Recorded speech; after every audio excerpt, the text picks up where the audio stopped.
எவ்வளவு ஃப்ராட் பண்ணி இருக்கிறீர்கள், எவ்வளவு தில்லுமுள்ளு செய்திருக்கிறீர்கள். அந்த ஜாக்கு தன்னிலை விளக்கம் அந்த சீடியை நீங்கள் பார்க்க வேண்டும். அதை பரப்ப போறாங்க. அது முக்கியமான ஆட்களுக்கு என்று இருந்ததை மாற்றி இவங்க எப்படிப்பட்ட கீழ்த்தரமானவர்கள், எவ்வளவு கேவலமானவர்கள் என்பதை அம்பலப்படுத்த போறோம். அது மாத்திரம் இல்ல, பண விஷயம் மட்டும் நினைக்கிறீங்களா? நிறைய இருக்கு பண விஷயத்துல. அதான் அந்த சீட்ல பாருங்க. அடுத்து என்ன? ஒழுக்க வாழ்க்கையில இங்க வந்து மக்களுக்கு என்ன ஆதாரம் காட்டினாய்? குர்ஆனை கட்சியும் பேசக்கூடியவருடைய நாவிலே எதற்கு இப்படிப்பட்ட ஈரத்தனமான வார்த்தைகள் இருந்தது? இதெல்லாம் அல்லாஹ்விடத்தில் பதில் சொல்ல வேண்டும். எந்த முஸ்லீமுடைய நாவியாலும் கரத்தாலும் அவன் பிற மனிதர் பாதுகாக்கப்பட்டவர், அவன் தான் உண்மையான முஸ்லீம். அத பாவிகளா 10/3/2004 தாமுக அலுவலகத்திலே என்னை வெட்டுவதற்கு ஆதரவு யாரு? உன்னுடைய கரத்தால் யாரா பாதுகாக்கப்பட்டா? என் கண் முன்னாலே 2 இந்து சகோதரர் வெட்டப்பட்டான். அதான் உண்மை. ரத்தத்தை ஓட்டினாயே. தாத்தாஜாவின் தலைவனே, நீ இன்றைக்கு நீதிமன்றத்தை விளைக்கலாம். உன்னிடத்திலே காசு வாங்கக்கூடிய சில ஆடியோ கிரேராஜ் போன்ற இருக்கலாம். உன்னிடத்திலே காசு வாங்கக்கூடிய சில காவல்துறை அதிகாரிகள் இருந்திருக்கலாம்.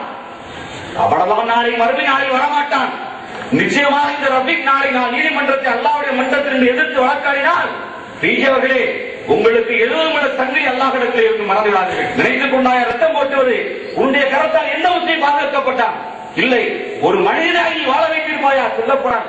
தமிழகத்தில் எங்க பார்த்தாலும் கலவரத்திற்கு காரணமாக நீ இருந்தாய் என்று சொல்லி இந்த சகோதரி இப்ப சொல்லும்போது எனக்கு தேவசியம் தெரியும். உண்மையிலே எனக்கு தெரியாது. இல்லை என்று சொன்னால் இவனையெல்லாம் தலைவர்கள் நான் ஒருவரை ஏற்றுக் கொள்ள மாட்டேன். ஆயுத கலாச்சாரம் கூடாது என்பதை சத்தியத்தை 1400 ஆண்டுக்கு முன்னால் போதித்த அல்லாஹ்வுடைய சூழ்நிலை மார்க்கத்திலே இப்படி ஒரு இழிவாக இருந்திருக்கிறார் நினைக்கின்ற பொழுது அல்லாஹ்வை அப்புறப்படுத்துகிறார்கள். அல்லாஹ்விடத்தில் நன்றி சொல்ல வேண்டும். இது அல்லாஹ்வின் நிலையாகவே இந்த மேடையிலே எப்படிப்பட்ட மேடை இது? இந்த இடத்தில் எப்படிப்பட்ட சத்தியத்தை எல்லாம் அந்த மனிதர் போதித்திருக்கிறார். மாறாக இங்கே நின்று கொண்டு ரசூலை பற்றி, ரூபாய்களை பற்றி, இன்னும் இந்த ஜாக்கில் இருக்கக்கூடிய அருமை திராயங்களை பற்றி இப்படி புறம்பேசி விட்டு போயிருக்கிறாயே. நாங்கள் ஒன்றும் பின்வாசல் வழியாக வரவில்லை. நீங்க எல்லாம் புறவாசல் வழியாக வரியா? வந்து பாரு. புறவாசல் வழியாக வந்து பாரு. யாரு? புறவாசல் வழியாக வரவில்லை. உன்னை நேருக்கு நேராக சந்திப்பதற்கு ஆற்றல்களுக்கு உண்டு. நான் இப்பவும் சொல்கிறேன், இங்க நிற்கக்கூடிய காவல்துறை அதிகாரிகள், இங்க இருக்கக்கூடிய மாற்று மத சகோதர சகோதரிகள், மாற்று ஜமாத்தை சேர்ந்தவர்கள் கைகொட்டி சிரிக்கக்கூடாது என்பதற்காக மட்டும்தான் சில விஷயங்களை அடக்கி வாசித்துக் கொண்டு போகிறேன். திண்ணை தோழலாம். யாரு திண்ணை தோழர்கள்? வரலாறு தெரியுமா? படிக்கும் பார். ரத்த அப்படி சூழலிப்பவருடைய வாழ்க்கையை பார்த்தார். அவர்களோட ஒப்பிடுவதற்கு உனக்கு என்ன தகுதி இருக்கிறது? நீங்கெல்லாம் திண்ணை தோழர்கள் போஸ்டர் போட்டு ஒட்டிக்கிட்டு, அப்ப திண்ணை தோழர் யாருக்கிறார்? தோழர்கள் யாரு? அடுத்தவன் மையாசை அவகரிச்சு உட்கார்ந்து இருக்க அவன் தான் போட்டு நபியா? அவன் தான் தலைவனா? இவ்வளவு கொடுமை தெரியுமா?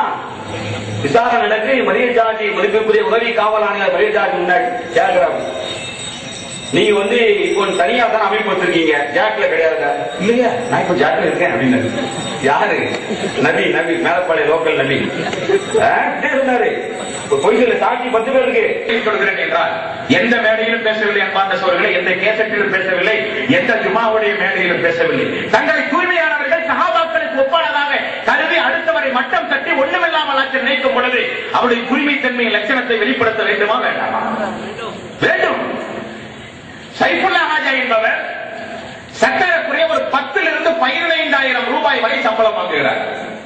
அனைத்து தௌஹீத் ஜமாத்துடைய தலைவராக இருந்தால், தமிழ்நாடு தௌஹீத் ஜமாத்துடைய தலைவராக இருந்தால், இன்றைக்கு மாநிலத்தில் துணைத் தலைவராக இருக்கிறார்.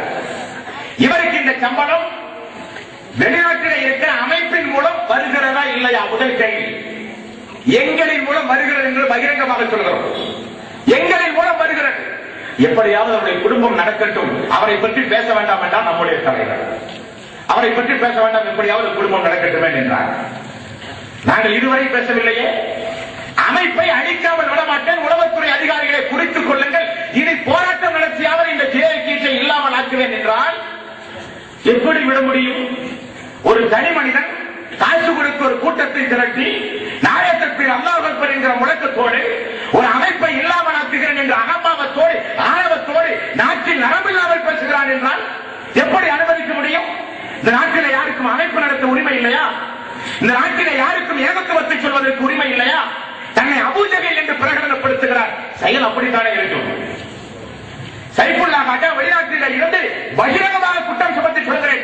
இல்லை என்று மறுப்பதாக இருந்தால் இதே மேலப்பாளையத்தில் சைஃபுல்லா ஹாஜா நான் வெளிநாட்டின் நிறுவனத்திலிருந்து சம்பளம் வாங்காத ஒரு தூய்மையாளன் என்று பேச வேண்டும். அது இங்கே ரெக்கார்டு செய்யப்பட வேண்டும். இது முதலாவது குற்றம். இதை முதலாவது நாங்கள் சுமத்துகிற குற்றம். வெளிநாட்டு தொடர்பு கள்ளத்தனமாக உங்களுக்கு உண்டு. இரண்டாவது, அனைத்து தமிழ்நாடு தௌஹீத் ஜமாத் 2000 ஆரம்பிக்கப்பட்டது.